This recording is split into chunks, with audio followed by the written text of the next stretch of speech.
নমস্কার, আমি গল্প পাঠে মৌ। গল্প পাঠ যদি আপনাদের ভালো লেগে থাকে তাহলে অবশ্যই চ্যানেলটিকে লাইক, শেয়ার ও সাবস্ক্রাইব করে পাশে থাকবেন এবং আপনাদের মূল্যবান মতামত কমেন্টে জানাবেন। আজকে আপনারা শুনছেন শ্রদ্ধেয় বিভূতিভূষণ বন্দ্যোপাধ্যায়ের উপন্যাস ইছামতী।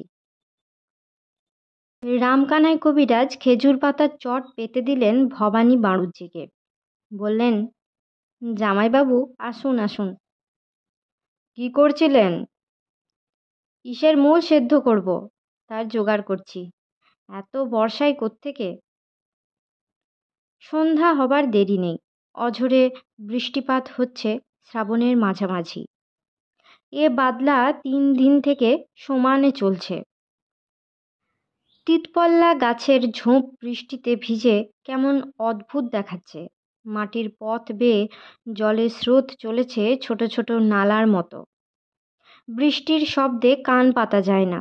বাগদিপাড়ার নলে বাগদি অধর সর্দারের 3 জোয়ান ছেলে, ভেপু, মালি, এরা সব ঘুনি আর পোলো নিয়ে বাঁধালে জলের তোড়ে হাঁটু পর্যন্ত ডুবিয়ে মাছ ধরবার চেষ্টা করছে।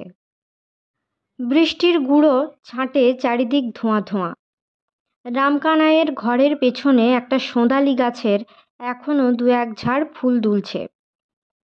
মাঠে ঘাসের উপরে জল বেঁধে ছোট পুকুরের মতো দেখাচ্ছে। পথে জনপ্রাণী নেই কোনো দিকে। ঘরের মধ্যে চালের ফাঁক দিয়ে একটা নতুন তেলাকুচোর লতা ঢুকেছে। নতুন পাতা গজিয়েছে তার চারু কমনীয় সবুজ ডগায়। হেঁ, তামাক সাজি বসুন, ভিজে গিয়েছেন যে, গামছাখানা দিয়ে মুছে ফেলুন। এ বর্ষায় 3 দিন আজ বাড়ি বসে একটু সৎ চর্চা করি এমন লোক এ গাঁয়ে নেই। সবাই ঘোর বৈষয়িক, তাই আপনার কাছে এলাম। আমার কত বড় ভাগ্যি জামাইবাবু। 2টো চিড়ে খাবেন দেব? গুড় আছে কিন্তু। আপনি যদি খান তবে খাবো। দুজনেই খাবো, ভাববেন না। অতিথি এলেন ঘরে, দেবার কি আছে? কিছুই নেই, যা আছে তাই দিলাম। শিশিনিতে একটু গাওয়া ঘি আছে, মেখে দেব? দেখি আপনি কিনেছেন না নিজে করেন। রামকানাই একটা ছোট্ট শিশি কাঠের জলচৌকি থেকে নিয়ে ভবানীর হাতে দিলেন। বললেন, নিজে তৈরি করি। গয়া ম্যাম একটু করে দুধ দেয়, আমারে বাবা বলে। মেয়েরা বড্ড ভালো। সেই মেয়েটা এই শিশি নিয়ে এনে দিয়েছে সাহেবের কুটি থেকে। যে শটটুকু পড়ে তাই জমিয়ে ঘি করি। ঘি আমাদের ওষুধে লাগে কি না? অনেকে গোব্য ঘৃত না মিশিয়ে বাজারের ভরসা ঘি মেশায়। সেটা হলো মিথ্যে আচরণ। জীবন নিয়ে যেখানে কারবার, সেখানে শঠতা প্রবঞ্চনা যারা করে তারা তেনার কাছে জবাবদিহি দেবে একদিন কি করে? আর কবিরাজ মশাই, দুনিয়াটা চলছে শঠতা আর প্রবঞ্চনার উপরে। চারিধারে চেয়ে দেখুন না, আমাদের এ গাঁয়েই দেখুন, সব কটি ঘুণ বিষয়ী। শুধু গরিবের ওপর চোখ রাঙানি। পরের জমি কি করে ফাঁকি দিয়ে নেব, পরনিন্দা, পরচর্চা, মামলা, এই নিয়েই আছে। ওর ব্যাঙ হয়ে পড়ে আছে এই মোহগর্তে। রামকনাই ততক্ষণে গাওয়া ঘি মাখলেন চিড়েতে। গুড় পাড়লেন শিকেতে ঝুলানো মাটির ভাঁড় থেকে। পাথরের খোড়াতে ঘি মাখা কাঁচা চিড়ে রেখে ভবানী বাড়ুজ্যেকে খেতে দিলেন। ভবানীকে বললেন, কাঁচা লঙ্কা একটা দেব? দিন একটা। আচ্ছা, একটু আদি সংবাদ শোনাবেন? ভগবান কীরকম, তাকে দেখা যায়?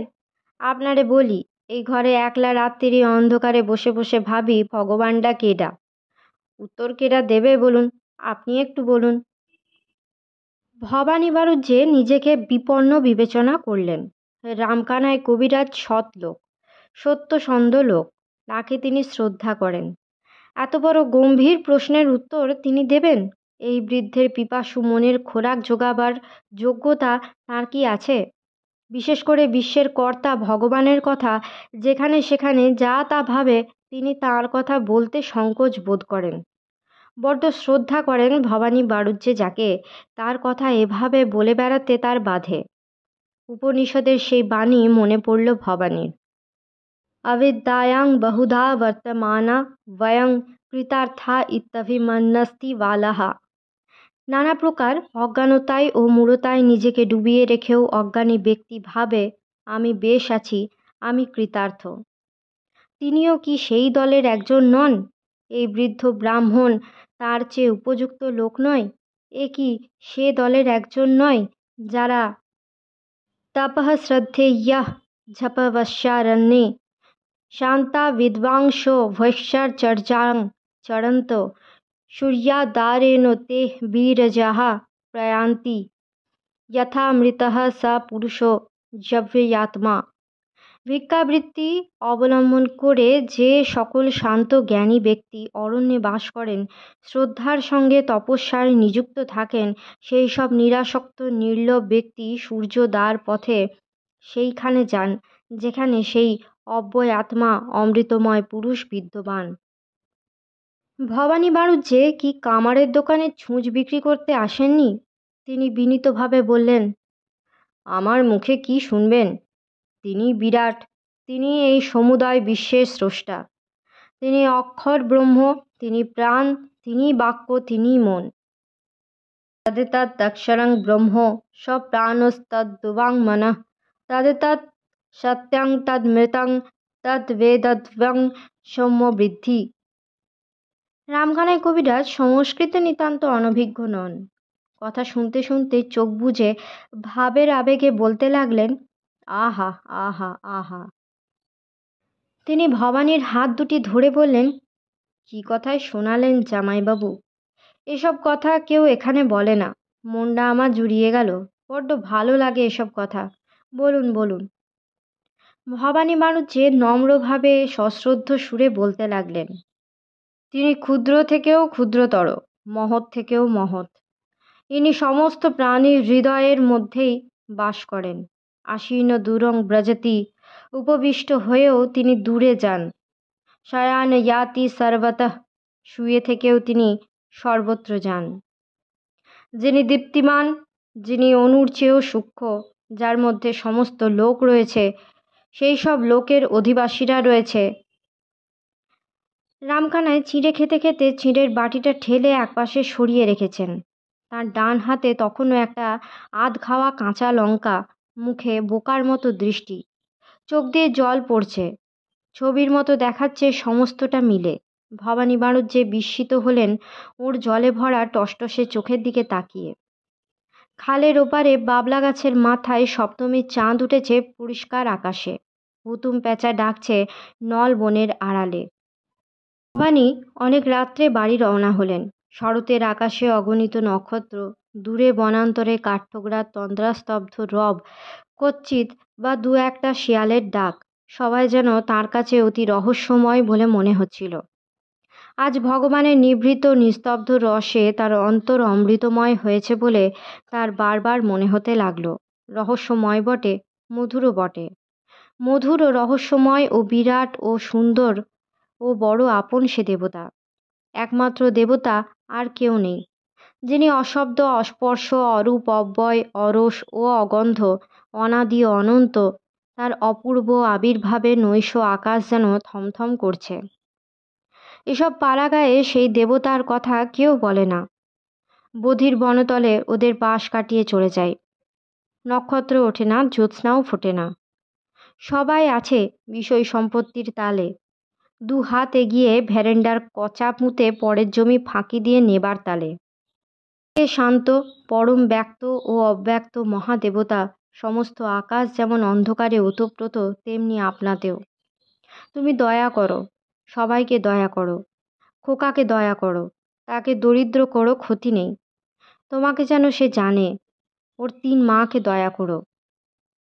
তিলু স্বামীর জন্য জেগে বসেছিল। রাত অনেক হয়েছে। এত রাত্রে তো কোথাও থাকেন না উনি।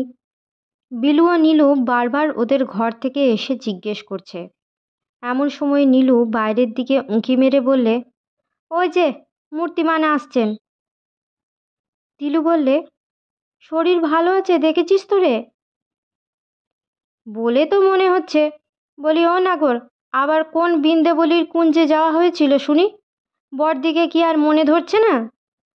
আমাদের না হয় নাই ধরল। ভবানী এগিয়ে এসে বললেন, তোমরা সবাই মিলে এমন করে তুলেছ যেন আমি সুন্দরবনে বাঘের পেটে গিয়েছি। রাতে বেড়াতে বেরোবার জো নেই।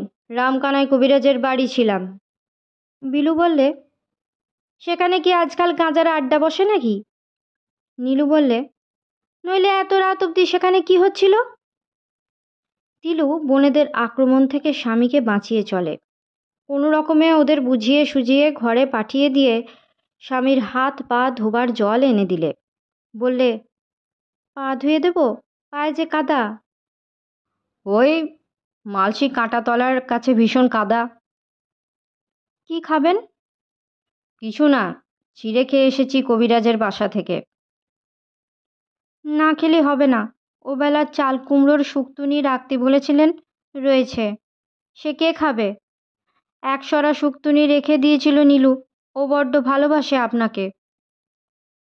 আচ্ছা দাও, খোকনকে কি খাইয়েছিলে? দুধ। কাশি আর হয়নি? শুঁট গুঁড়ো গরম জলে ভিজিয়ে খেতে দিয়েছি। ভবানী বাড়ুজ্যে খেতে বসে তিলুকে সব কথা বললেন। তিলু শুনে বললে, উনি অন্যরকম লোক। সেদিনও ওই কথা জিজ্ঞেস করেছিলেন, মনে আছে? আপনি সেদিন পড়িয়েছিলেন, পুরুষান্য পরম কিঞ্চিত, তার চেয়ে বড় আর কিছু নেই। এই তো মানে? ঠিক। আমিও ভাবি, ঘরের কাজে ব্যস্ত থাকি, সব সময় পেরে উঠিনে।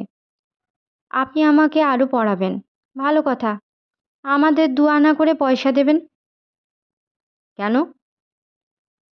কাল তেরের পালুনি, বনভোজনে যেতে হবে। আমিও যাব। তা কি হয়? কত বৌজি থাকবে। আচ্ছা, তেরের পালুনির দিন বৃষ্টি হবে, আপনি জানেন? বাজে কথা। বাজে কথা নয় গো, আমি বলছি ঠিক হবে। তোমারও এসব কুসংস্কার কেন?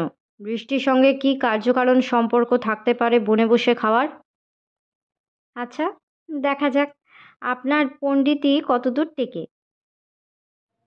ভাদ্র মাসে 13ই আজ।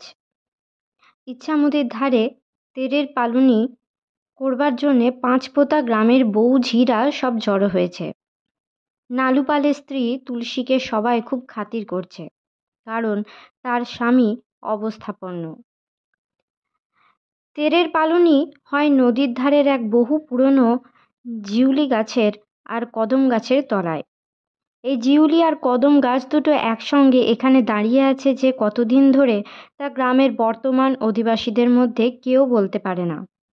অতি প্রাচীন লোকেদের মধ্যে নীলমণি সমাদ্দারের মা বলতেন, তিনি যখন নববধূরূপে এই গ্রামে প্রবেশ করেছিলেন, আজ থেকে 76 বছর আগে, তখনও তিনি তার শাশুড়ি ও দিদি শাশুড়ির সঙ্গে এই গাছতলায় তেরের পালুনি বনভোজন করেছিলেন। গত বছর 85 বছর বয়সে নীলমণির মা দেহত্যাগ করেছেন। মেয়েরা পাড়া হিসাবে বিভিন্ন দলে ভাগ হয়ে বিভিন্ন জায়গায় বনভোজনের আয়োজন করছে। এখানে আর রান্না হয় না। বাড়ি থেকে যার যার যেমন সঙ্গতি খাবার জিনিস নিয়ে এসে কলার পাতা পেতে খেতে বসে। মেয়েরা ছড়া কাটে, গান গায়, উলু দেয়, শাঁখ বাজায়। এই বনভোজনের একটি চিরাচরিত প্রথা এই, তুমি সম্পন্ন গৃহস্থ ঘরের বউ, তুমি ভালো জিনিস এনেছো খাবার জন্যে। যারা দারিদ্র্যের জন্যে তেমন কিছু আনতে পারেনি, তাদের তুমি ভাগ করে দেবে নিজের আনা ভালো খাবার। এ কেউ বলে দেয় না, কেউ বাধ্যও করে না। এ একটি অলিখিত গ্রাম্য প্রথা, বরাবর চলে আসছে এবং সবাই মেনেও এসেছে। যেমন আজ হলো, তুলসীর লাল কস্তা পেরে শাড়ি পরে যতীনের বউ আর বোন নন্দরানীর কাছে এসে দাঁড়ালো। আজ মেলামেশা ও ছোঁয়াছুঁয়ির খুব কড়াকড়ি না থাকলেও বামুনবাড়ির বউ ঝিরা নদীর ধার ঘেঁষে খাওয়ার পাত পাতে। অন্যান্য বাড়ির মেয়েরা মাঠের দিকে ঘেঁষে খেতে বসে। যতীনের বউ এনেছে চাল ভাজা, 2টি মাত্র পাকা কলা ও 1 ঘটি ঘোল। তাই খাবে ওর ননদ নন্দরানী আরও নিজে। তুলসী এসে বললে, ও স্বর্ণ, কেমন আছো ভাই? ভালো দিদি। খোকা আসেনি? না, তাকে রেখে এলাম বাড়িতে। বড্ড দুষ্টুমি করবে এখানে আনলি। কি খাবা ও স্বর্ণ? এই যে ঘোলটুকু আমার বাড়ির, আজ তৈরি করেছি সকালে, 3 দিনের পাতা সর। একটু খাস তো নিয়ে যা দিদি। তুলসী ঘোল নেওয়ার জন্য একটা পাথরের খোঁড়া নিয়ে এলো। ওর হাতে দুখানা বড় ফেনি বাতাসা আর 4টি মর্তমান কলা। ও আবার কি দিদি? নাও ভাই, বাড়ির কলা। বড় কান্দি পড়ল আষাঢ় মাসে, বর্ষার জল পেয়ে ছড়া নষ্ট হয়ে গেল। তিলু বিলু খেতে এসেছে বনে, নীলু খোকাকে নিয়ে রেখেছে বাড়িতে। ওদের সবাই এসে জিনিস দিচ্ছে, খাতির করছে, মিষ্টি কথা বলছে। দুধ, চিনির মঠ, আখের গুড়ের মুড়কি, খই, কলা, নানা খাবার। ওরা যত বলে নেব না, ততই দিয়ে যায় এ এসে ও এসে। ওরাও যা এনেছিল, নীলমণি সমাদ্দারের পুত্রবধূর। ওদের অবস্থা গ্রামের মধ্যে বড় হীন, সঙ্গে সমান ভাগে ভাগ করেছে। ও দিদি, কি খাবি ভাই? দুটো চাল ভাজা এনেলাম ভাই, আর একটা শশা আছে। দুধ নেই? দুধ কোনে পাবো, গায়ে এখনো বিয়োয়নি যে। এখনো না? কবে বিয়োবে?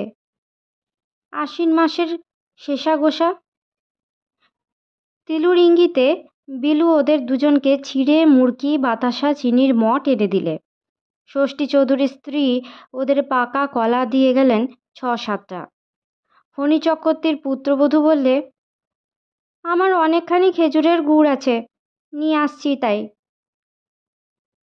তিলু বললে, আমি নেব না ভাই, ওই ছোট কাকিমাকে দাও, অনেক মঠ আর বাতাসা জমেছে।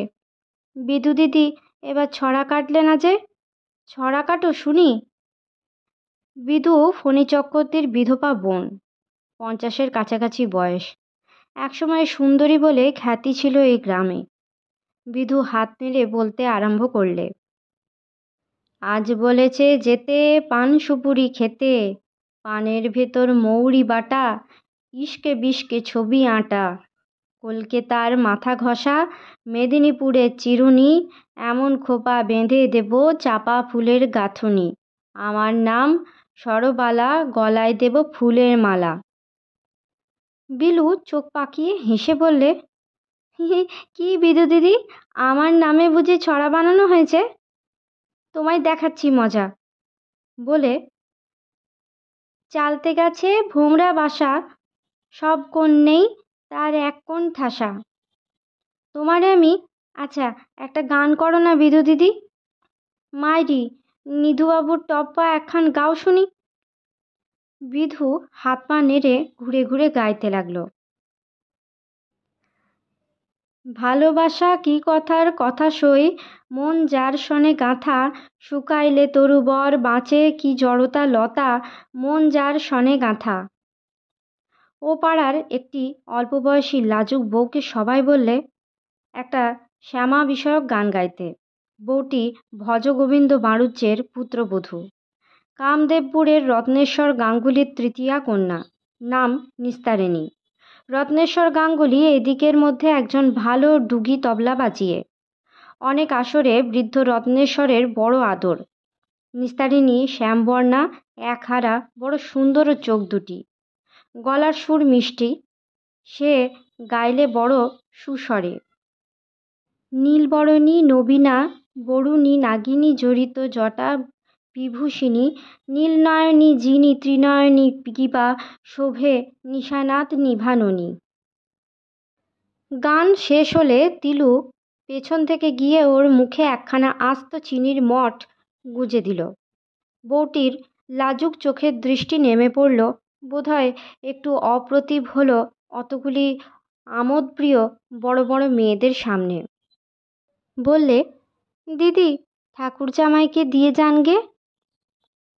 তোর ঠাকুর জামাইকে তুই দেখেছিস নাকি? বিলু এগিয়ে এসে বললে, কেন রে ছোট বউ, ঠাকুর জামাইয়ের নাম হঠাৎ কেন? তোর লোভ হয়েছে নাকি?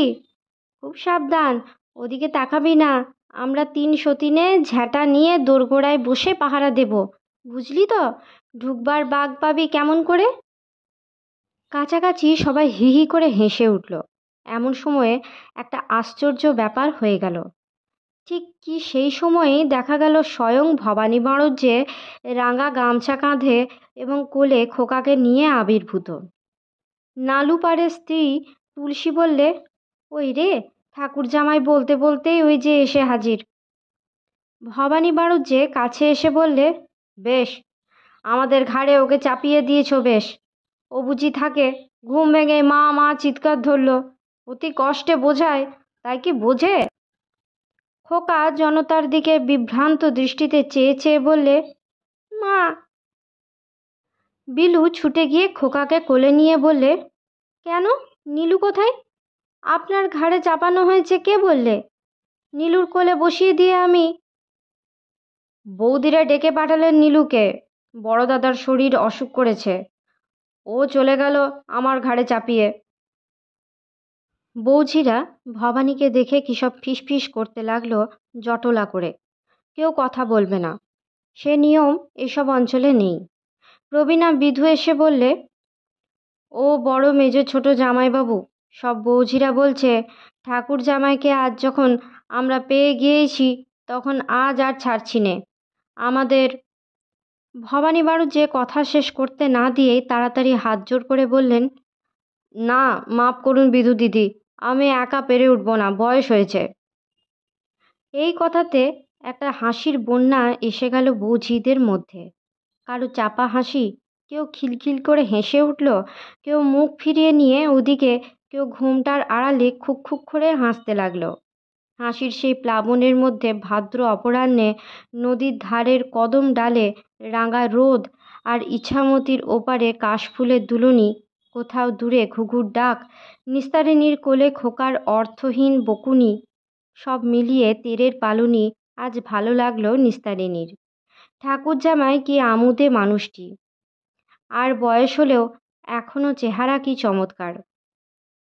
নতুন ম্যাজিস্ট্রেট সাহেব নীলকুঠি পরিদর্শন করতে এসেছিলেন। মিস্টার ডঙ্কিনসন বদলি হয়ে যাওয়ার পর অনেক দিন কোনো ম্যাজিস্ট্রেট নীলকুঠিতে পদার্পণ করেননি, কাজেই অভ্যর্থনার আড়ম্বর একটু ভালো রকমই হলো। খুব খানাপিনা, নাচ ইত্যাদি হয়ে গেল। যাবার সময় নতুন ম্যাজিস্ট্রেট কোলম্যান সাহেব বড় সাহেবকে নিভৃতে কয়েকটি সদুপদেশ দিয়ে গেলেন। Do you read native news papers? Do you? Hard times are ahead, Mr. Siptom. Stuff some wisdom into the brains of your men. You understand? I hope you will not mind my saying so. Explain that to me. I will presently.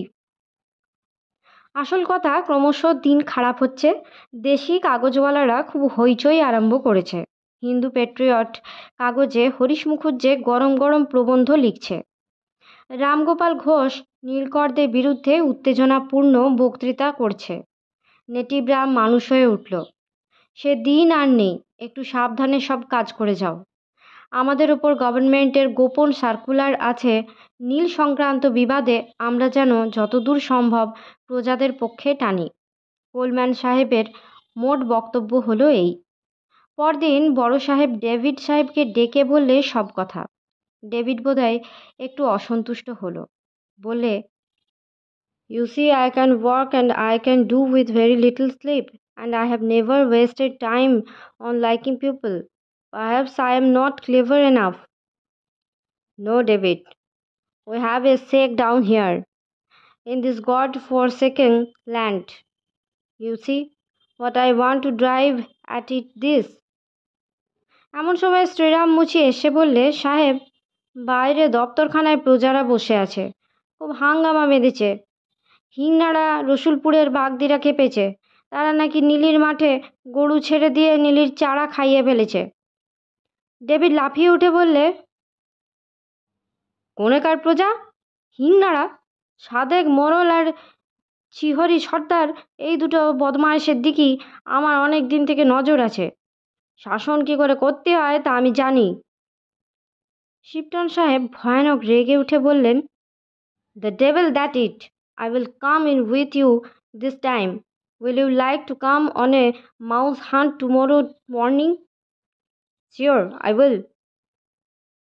I wonder whether I told you The thieving people drove off some of our horses from the village. My stomach, you never did.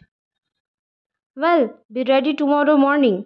Maybe we would kill off the mice right away. Sure. পরদিন সকালে এক অভিনব দৃশ্য দেখা গেল। দুই ঘোড়ায় দুই সাহেব পেছনে, আর এক সাদা বড় ঘোড়ায় দেওয়ান রাজারাম রায়, আর একটা বাদামি রঙের ঘোড়ার প্রসন্ন চক্রবর্তী আমিন এক লম্বা সারিতে চলেছে। ওদের পেছনে কুঠির লাঠিয়ালদের সর্দার রসিক মল্লিক। লোকে বুঝলে আজ একটা ভয়ঙ্কর দাঙ্গা হাঙ্গামার ব্যাপার না হয়ে যায় না। হঠাৎ এক স্থানে প্রসন্ন আমিন টুক করে নেমে পড়ল। হেঁকে রাজারামকে বললে, দেওয়ানজি, একটু এগিয়ে যান, ঘোড়ার জিনটা ঢল হয়ে গেছে, কষেনি।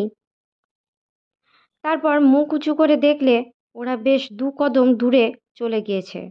প্রসন্ন চক্রবর্তী ঘোড়াটা কাদের একটা সোঁদালি গাছে বেঁধে রাস্তা থেকে সামান্য কিছু দূর অবধি একখানা চালা ঘরের বাইরে গিয়ে ডাকলে, গয়া, ও গয়া। ভেতর থেকে গয়ার মা বড়দা বাগদিটির গলা শোনা গেল। কেটা বাইরে? প্রসন্ন চক্রবর্তী প্রবাদ গুনল।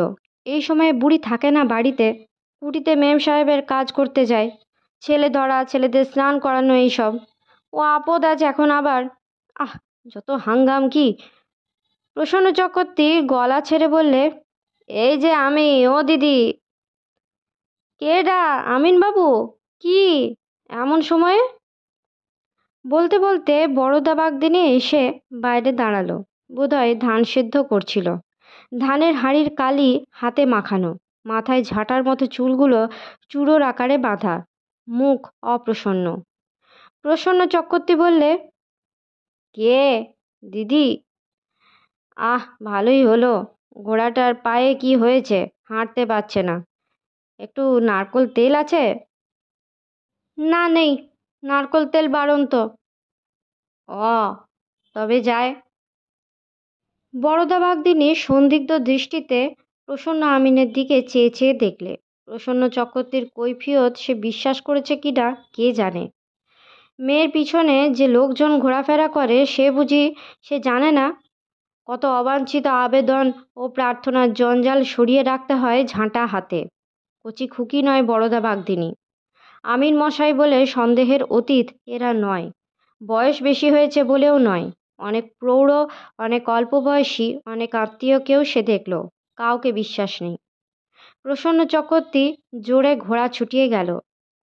হিংনাড়া গ্রামের বাইরে চারিধারে নীলের ক্ষেত। এমন সময় নীলের চারা বেশ বড় বড় হয়েছে। বড় সাহেবকে ছোট সাহেব ডেকে দেখিয়ে বললে, see what they are up two.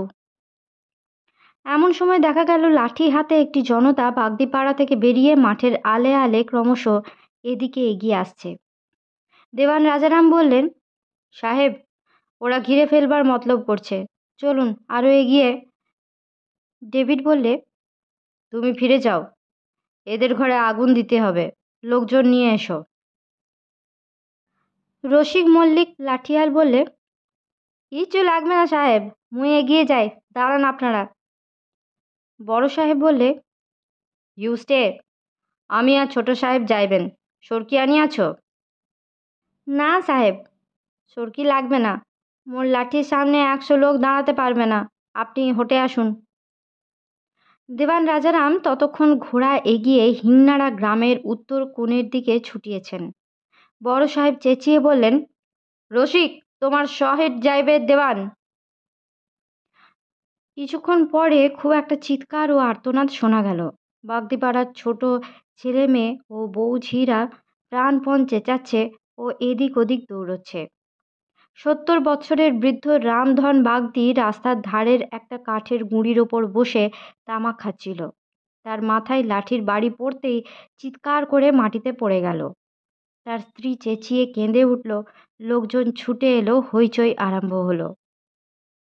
কিছুক্ষণ পরে দেখা গেল বাগদিপাড়ায় আগুন লেগেছে। লোকজন ছুটোছুটি করতে লাগলো। লাঠি হাতে জনতা ছত্রভঙ্গ হয়ে দৌড় দিল নিজের নিজের বাড়ি অগ্নিকাণ্ডের হাত থেকে সামলাতে। এটা হলো দেওয়ান রাজারামের পরামর্শ। বড় সাহেবকে ঘোড়ায় চড়ে আসতে দেখে জনতা আগেই পলায়নপর হয়েছিল, কারণ বড় সাহেবকে সবাই জমের মতো ভয় করে। ছোট সাহেব যতই বদমাইশ হোক, অত্যাচারী হোক, বড় সাহেব শিবটন হলো আসল কূটবুদ্ধি শয়তান। কাজ উদ্ধারের জন্য সে সব করতে পারে। জমি বেদখল, জাল, ঘর জ্বালানি, মানুষ খুন কিছুই তার আটকায় না। তবে বড় সাহেবের মাথা হঠাৎ গরম হয় না। ছোট সাহেবের মতো সে কাণ্ডজ্ঞানহীন নয়, হঠাৎ যা তা করে না। কিন্তু একবার যদি সে বুঝতে পারে যে এই পথে না গেলে কাজ উদ্ধার হবে না, সে পথ সে ধরবেই।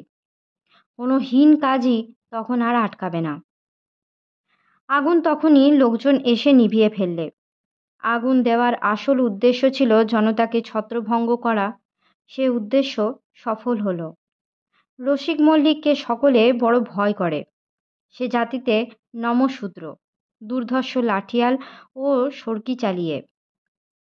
আজ বছর ৮-১০ আগে ও নিজের এক ছেলেকে শেয়াল ভেবে মেরে ফেলেছিল সর্কির খোঁচায়। সেটা ছিল পাকা কাঁঠালের সময়। ওদের গ্রামের নাম নূরপুর, মোহাম্মদপুর পরগনার অধীনে। ঘরের মধ্যে পাকা কাঁঠাল ছিল দরমার বেড়ার গায়ে ঠেস দেওয়ানো। ৯ বছরের ছোট ছেলে সন্ধেবেলা ঘরের বেড়ার বাইরে এসে বসে বেড়া ফুটো করে হাত চালিয়ে কাঁঠাল চুরি করে খাচ্ছিল। রসিক খসখস শব্দ শুনে ভাবলে শেয়ালে কাঁঠাল চুরি করে খাচ্ছে। সেই ছিদ্রপথে ধারালো সর্কির কাঁটাওয়ালা ফলার নিপুণ চালনায় অব্যর্থভাবে লক্ষ্যবিদ্ধ করল। বালক কণ্ঠের মরণ আর্তনাদে সকলে তেলের পিদিম হাতে ছুটে গেল। হাতে মুখে কাঁঠালের ভুতুড়ি আর চাপা মাথা ছোট্ট ছেলে চিত হয়ে পড়ে আছে। বুক দিয়ে ভলকে ভলকে রক্ত উঠে মাটি ভাসিয়ে দিচ্ছে। চোখের দৃষ্টি স্থির, হাতের বাঁধন আলগা। কেবল ছোট্ট পা দুখানা তখনও কোনো কিছুকে বাধা দেওয়ার ভঙ্গিতে এগিয়ে যাচ্ছে, আবার পিছিয়ে যাচ্ছে। সব শেষ হয়ে গেল তখনই। রসিক মল্লিক সে রাত্রের কথা এখনো ভোলেনি, কিন্তু আসলে সে দস্যু, পিশাচ। টাকা পেলে সে সব করতে পারে। রামু সর্দারকে সেই সর্কির কোপে খুন করেছিল বাঁধালের দাঙ্গায়। নেবাজি মণ্ডলের ভাই সাতু মণ্ডলকে চালকি গ্রামের খড়ের মাঠে এক লাঠির ঘায়ে শেষ করেছিল। এ হেন রসিক মল্লিক ও বড় সাহেবকে একত্র দেখে বাগদিপাড়ার লোক একটু পিছিয়ে গেল। রসিক হাঁক দিয়ে ডেকে বললে, কোথায় রে তোদের ছিহরি সর্দার? পাঠিয়ে দে সামনে। বড় সাহেবের হুকুম, তার মুন্ডুটা সর্কির আগায় গেঁথে কুঠিতে নিয়ে যায়। মায়ের দুধ খেয়ে থাকিস তো সামনে এসে দাঁড়া, বেটা শেয়ালের বাচ্চা। এগিয়ে আয় বুনো শুয়োরের বাচ্চা, এগিয়ে আয় নেড়ি কুকুরের বাচ্চা। তোর বাবারে ডেকে নিয়ে আয় মোর সামনে। ও হারামজাদা। ছিহরি সর্দার লাঠি হাতে এগিয়ে এসেছিল। তার বউ গিয়ে তাকে কাপড় ধরে টেনে না রাখলে সে এগিয়ে আসতে ভয় পেত না, তবে খুব সম্ভবত প্রাণটা হারাতো। রসিক মল্লিকের সামনে সে দাঁড়াতে পারত না। খুন জখম যার ব্যবসা, তার সামনে নিরীহ গৃহস্থ লাঠিয়াল কতক্ষণ দাঁড়াবে? ছোট সাহেব বললে, রসিক, বেটা চিয়রি আর সাদেককে ধরে আনতে পারবা?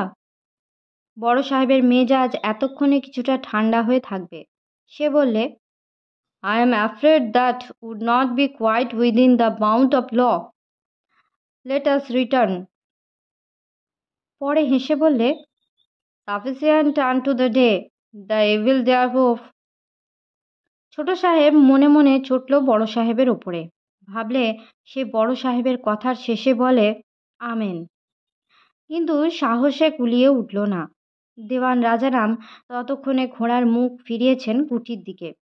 প্রসন্ন চক্রবর্তীও সেই সঙ্গে ফিরছিল, কিন্তু সে একটি সুঠাম তন্নি ষোড়শী বধূকে আলুথালু অবস্থায় বাঁশবনের আড়ালে লুকিয়ে থাকতে দেখে সেখানে ঘোড়া দাঁড় করালে।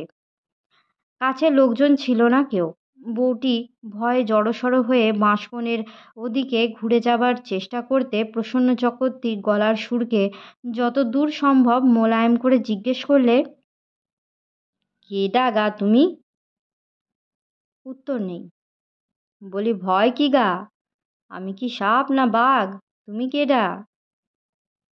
উত্তর নেই। আর তো কান্নার শব্দ শোনা গেল। প্রসন্ন আমিন চট করে একবার চারিদিকে চেয়ে দেখে ঘোড়াটা বাঁশঝাড়ের ওপারে বউটির কাছে ঠেসে চালিয়ে দিলে। কিন্তু সেও বাগদিপাড়ার বউ, বেগতিক বুঝে সে এক মরিয়া চিৎকার ছেড়ে দৌড়ে বেশি জঙ্গলের দিকে পালালো। সেই কাঁটা বনের মধ্যে ঘোড়া চালানো সম্ভব নয়, সুতরাং ফিরতেই হলো প্রসন্ন চক্রবর্তীকে। বাগদিপাড়ার বৌঝি এমন সুঠাম দেখতে হয় কেন কে জানে। ওদের মধ্যে দু একটা যা চোখে পড়ে এক এক সময়, না সত্যি ভদ্রলোকের মধ্যে অমন গড়ন পিটন, হ্যাঁ ঢাকের কাছে ট্যামটেমি। বড় সাহেব চিহরি সর্দারকে বললে, তোমার মতলব কি আছে? নীল মোড়া আর বানাবো না সাহেব, মোদের মেরেই ফেলুন আর সে সাজায় দেন। ইহার কারণ কি আছে? কারণ কি বলবো, মোদের ঘরে ভাত নেই, পরনে বস্ত্র নেই, ওই নীলির জন্যে। মা কালীর দিব্যি নিয়ে মোরা বলেছি নীল আর বানাবো না। কি পাইলে নীল বুনিতে ইচ্ছা করে? নীল আর বনবো না, ধান করব। যত ধানের জমিতে আমাদের আমিন গিয়ে দাগ মেরে আসবে, মোরা ধান বুনতে পারি নে। আপনারা নিজেদের জমিতে লাঙ্গল গরু কিনে নীলের চাষ করো, কেউ আপত্ত করবে না। প্রজার জমি জোর করে বেদখল করে নীল করবা কেন সাহেব? তোমারে 500 টাকা বকশিস দিব, তুমি নীল বুনিতে বাধা দিও না, প্রজা হাট করিয়া দাও। মাফ করবেন সাহেব, মোর একার কথায় কিছু হবে না। মুই আপনারে বলছি শুনুন, 13খানা গাঁয়ের লোক একসারে হয়ে জোট পাকিয়েছে। ভবানীপুর, নাটাবেড়ে, হুদো, মানিককলির নীলকুঠিতে রেতেরাও জোট পাকিয়েছে। হাওয়া এসেছে পূব দেশ থেকে আর দক্ষিণ থেকে। বড় সাহেব এই সমস্ত সংবাদ জানেন। সেদিনকার সেই অভিযানের পর তাই তিনি আজ চিহরি সর্দারকে কুঠিতে ডেকেছিলেন অনেক কিছু আশ্বাস দিয়ে। চিহরি এরকম বেঁকে দাঁড়াবে তা বড় সাহেব ভাবেননি।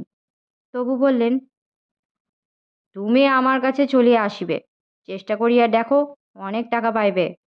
কাছারিতে চাকুরি করিতে চাও? না সাহেব, মোরা 7 পুরুষ কখনো চাকরি করিনি। আর আপনাদের একটা কথা বলি সাহেব, মুই একা এই ঝড় সামলাতে পারবো না। জেলা জুড়ে ঝড় উঠেছে, একা চিহরি সর্দার কি করবে? আপনি বুঝে দেখো সাহেব, একা মোরে দোষ দিও না। মুই কুঠির অনেক নুন খেয়েছি, তাই সব কথা খুলে বললাম। ডেভিড সাহেবকে ডেকে বড় সাহেব বললে, I say, David, this man swims in shallow water. Let him go safely out and see that no harm is done to him. Not worth the trouble. সেদিন সন্ধ্যার পরে নীলকুঠিতে একটি গুপ্ত বৈঠকে আহুত হলো। অনেক খবর এনে দিয়েছে নীলকুঠির চরের দল। জেলার প্রজাবর্গ ক্ষেপে উঠেছে। তারা নীলের দাদন আর নেবে না। 17টা নীলকুঠি বিপন্ন। গ্রামে গ্রামে প্রজাদের সভা হচ্ছে, পঞ্চায়েত বৈঠক বসছে। কোনো কোনো মৌজায় নীলের জমি ভেঙে প্রজারা ডাঁটা শাক আর তীর বুনেছে, এ খবরও পাওয়া গিয়েছে। বৈঠকে ছিলেন কাছাকাছি নীলকুঠির কয়েকজন সাহেব ম্যানেজার, এ কুঠির শিপটন আর ডেভিড। কোনো গোপনীয় ও জরুরি বৈঠকে ওরা কোনো নেটিভকে ডাকে না। ম্যালিসন সাহেব বলেছে, no native need be called, we shall make our decision known to them if necessary. Coldwell সাহেব বললে, ম্যাজিস্ট্রেটের কাছে আরও বন্দুকের জন্যে বলো, এই সময়ে বেশি আগ্নেয়াস্ত্র রাখা উচিত প্রত্যেক কুঠিতে অনেক বেশি করে। কোল্ডওয়েল ভবানীপুর নীলকুঠির অতি দুর্দান্ত ম্যানেজার। প্রজার জমি বেদখল করবার অমন নিপুণ ওস্তাদ আর নেই। খুন এবং বেপরোয়া কাজে ওর জুড়ি মেলা ভার। তবে কিছুদিন আগে ওর মেম চলে গিয়েছে ওর এক বন্ধুর সঙ্গে, তার কোনো পাত্তাই নেই, সেজন্য ওর মন ভালো নয়। শিপটন সাহেব বললে, this blooming native leaders should be shot like pigs. Coldwell বললে, I say, you can go on with your pig sticking afterwards. Now decide what we should do with our impression registers. That is why we have met today.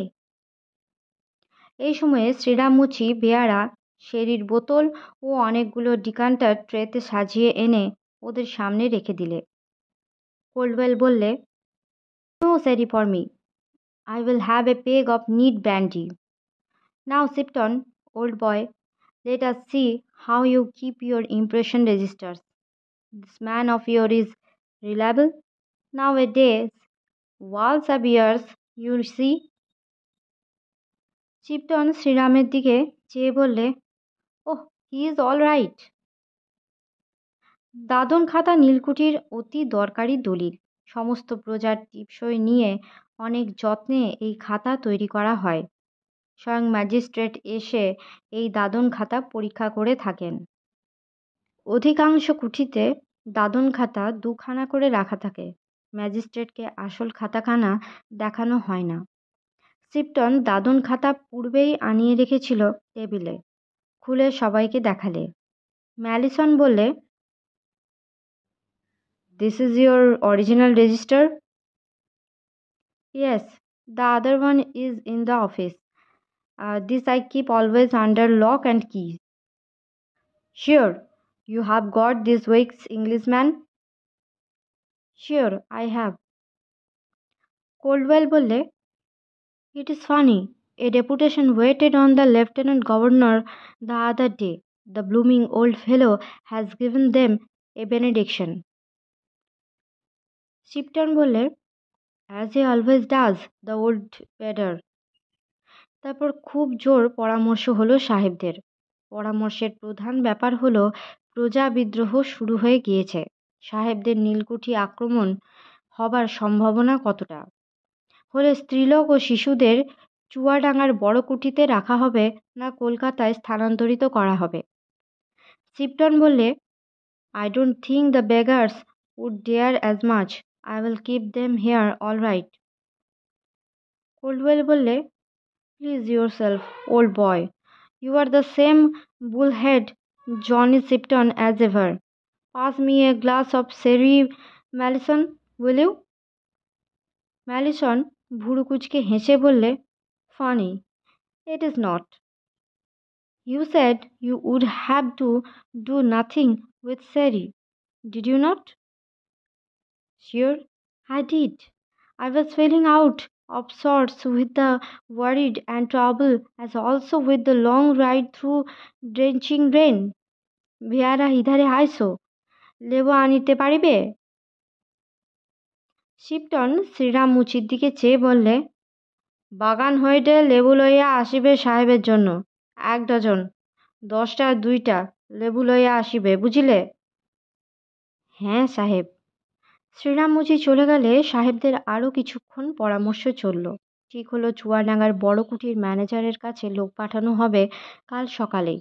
আগ্নেয়াস্ত্র সেখানে কি পরিমাণে আছে, সকল কুঠির মেম ও শিশুদের সেখানে পাঠানোর ঠিক হয়েছে সে কথা জানিয়ে দিতে হবে। সেই জন্যে যেন বড় কুঠির ম্যানেজার তৈরি থাকে। ম্যালিসন শিপটনকে বললে, "You oughtn't to be alone at present." Shipton মদের গ্লাসে চুমুক দিয়ে বললে, "What do you mean? Alone? Why have not I my own men? I must fight this out by myself. Leave everything to me." "Well, all right then." সেদিন রাত্রে সাহেবেরা সকলেই কুঠিতে থাকল।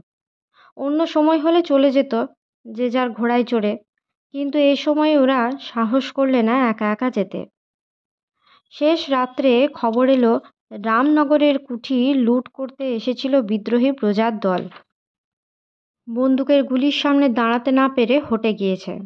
রামনগরের কুঠি এখান থেকে 30 মাইল দূরে। তার ম্যানেজার অ্যান্ড্রু সাহেব কত মেয়ের যে সতীত্ব নষ্ট করেছে তার ঠিক নেই। স্বজাতি মহলেও সেজন্য তাকে অনেকে সুনজরে দেখে না। ম্যালিসন শুনে মুখ বিকৃত করে ভুরু কুচকে বললে, "ওহ, দ্য ওল্ড বেগার।" শিপটনের দিকে তাকিয়ে বললে, "You don't say anything significant in that?" Shipton বললে, "I don't see what you mean. I can't carry on this indigo business here without my men, without that wily old Dewan to help us. You see, they will not fail me, at least, I know. Very kind of them, if they don't." সাহেবেরা ছোট হাজারি খেলে বড় অদ্ভুত ধরনের। এক এক কাশি পান্তা ভাত, 1 dozen লেবুর রস মেখে, রাত্রে টেবিলে ঠান্ডা হ্যাম, একটা করে আস্ত শশা জনপিছু, 4-5টা করে খয়রা মাছ সর্ষের তেলে ভাজা। বহুদিন বাংলাদেশের গ্রামে থাকবার ফলে ওদের সকলেরই আহার বিহার এদেশের গ্রাম্য লোকের মতো হয়ে গিয়েছে। ওরা আম কাঁঠালের রস দিয়ে ভাত খায়, অনেকে হুঁকোয় তামাক খায়, নিম্ন শ্রেণীর মেয়েদের সঙ্গে মেশে, অনেককে ঘরেও রাখে। ওদের দেখে বিলেত থেকে নবাগত বন্ধু বান্ধবেরা মুখ বেঁকিয়ে নিজেদের মধ্যে বলাবলি করে, গন নেটিভ। ওরা গ্রাহ্যও করে না। বেলা বাড়লে সাহেবেরা বিদায় নিয়ে চলে গেল। দিন চারেকের মধ্যে সংবাদ এলো আশেপাশের কুঠির সব সাহেব স্ত্রী পুত্রদের সরিয়ে দিয়েছে চুয়াডাঙ্গার কুঠিতে অথবা কলকাতায়। দেওয়ান রাজারাম সর্বদা ঘোড়ায় করে কুঠির চারিদিকের গ্রামে বেরিয়ে সংবাদ সংগ্রহ করেন। তিনি একদিন সন্ধান পেলেন আজ 7খানা গ্রামের লোক একত্র হয়ে নীলকুঠি লুট করতে আসবে গভীর রাত্রে। খবরটা তাকে দিলেন নবুগাজী। একসময়ে সে বড় সাহেবের কাছ থেকে সুবিচার পেয়েছিল, সেটা সে বড় মনে রেখেছিল। বললে, দেওয়ানবাবু, আর যে সাহেবেরা যা খুশি হোক গে, এ সাহেব লোকটা মন্দ নয়, এর কিছু না হয়। দেওয়ান সাহেবদের বলে লোকজন তৈরি করে রাখলেন। 2 সাহেব বন্দুক নিয়ে এগিয়ে দাঁড়িয়ে রইল। থানায় কোনো সংবাদ দিতে বড় সাহেবের হুকুম ছিল না, সুতরাং পুলিশ আসেনি। রাত 10টার পরে ইছামতির ধারের পথে একটা হল্লা উঠল। সাহেবেরা বন্দুকের ফাঁকা আওয়াজ করল। দেওয়ান রাজারাম দাঁড়িয়েছিলেন বালাখানা ও সমাধিস্থানের মাঝখানের ঝাউগাছের শ্রেণীর অন্ধকারে। সঙ্গে ছিল সরকি হাতে রসিক মল্লিক ও তার দলবল।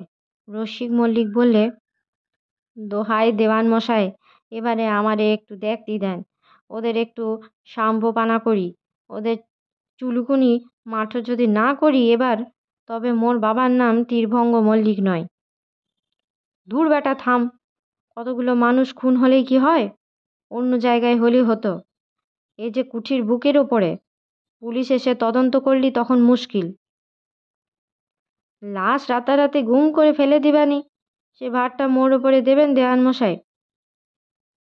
আচ্ছা থাম এখন, যখন হুকুম দেব তার আগে সরকি চালাবি না। দিব্যি জ্যোৎস্না রাত। রাজারামের মনে কেমন একটা অদ্ভুত ভাব, যা কখনো তার হয় না।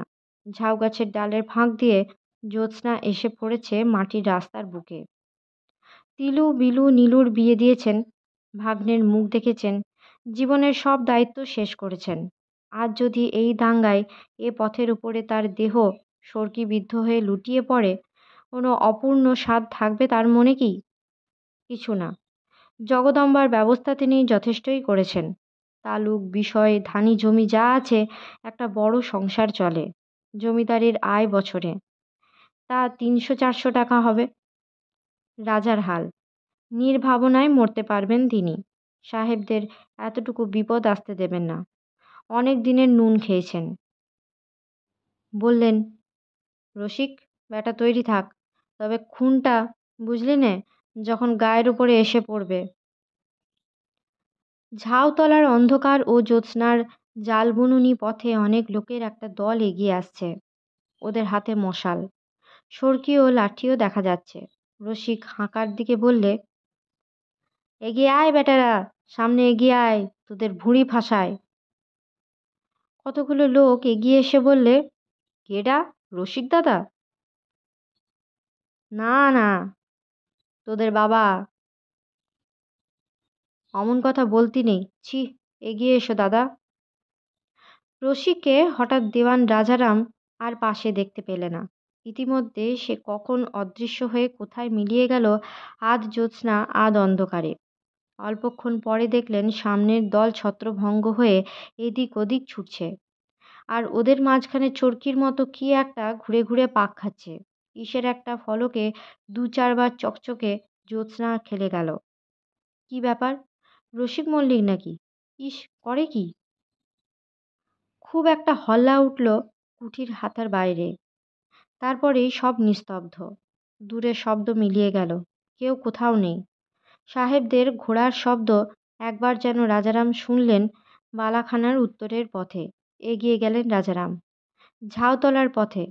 এখানে ওখানে লোক কি ঘাপটি মেরে আছে নাকি? না। ওগুলো কি? মানুষ মরে পড়ে আছে। ১, ২, ৩, ৪, ৫। রসিক বেটা এ করেছে কি? সব সর্কির কোপ। শেষ হয়ে গিয়েছে সব কটা। ও রসিক, রসিক! রাজারামের মাথা ঝিমঝিম করে উঠল। হাঙ্গামা বাঁধিয়ে গিয়েছে রসিক মল্লিক। এইসব লাশ এখনই গুম করে ফেলতে হবে। সাহেবদের একবার জানানো দরকার। আধ ঘন্টা পরে গভীর পরামর্শ হচ্ছে দেওয়ান ও ছোট সাহেবের মধ্যে। ডেভিড বললে, ৫টা লাশ। লুকুবে কোণে? সেটা বোঝো আগে। বাঁওড়ের জলে হবে না। বাঁধালের মুখে লাশ বাঁধবে এসে। তা নয় সাহেব, কোথাও ভাসাবো না। হিরেডোম আর তার শালা কালুকে আপনি হুকুম দিন, আমি এক ব্যবস্থা ঠিক করেছি। কি? আগে করে আসি, তারপর এত্তেলা দেব। আপনি ওদের হুকুম দিন। রাত থাকতে থাকতেই কাজ সারতে হবে। ভোরের আগে সব শেষ করতে হবে। রক্ত থাকলে ধুয়ে ফেলতে হবে পথের ওপর। রসিক বেটাকে কিছু জরিমানা করে দেবেন কাল। সেই রাত্রেই সব কাজ মিটিয়ে ভোরের আগে রাজারাম বাড়ি এসে শুয়ে রইলেন। জগদম্বা জিজ্ঞেস করলেন, বাবা, এত কাজের ভিড়? রাত তো শেষ হতে চলল। রাজারাম বললেন, হিসেব নিকেশের কাজ চলছে কিনা খাতাপত্তরের ব্যাপার। এ কি সহজে মেটে? আজকের মতো গল্প পাঠ এই পর্যন্ত। পরবর্তী অংশ নিয়ে আসবো পরবর্তী ভিডিওতে।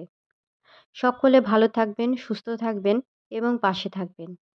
নমস্কার।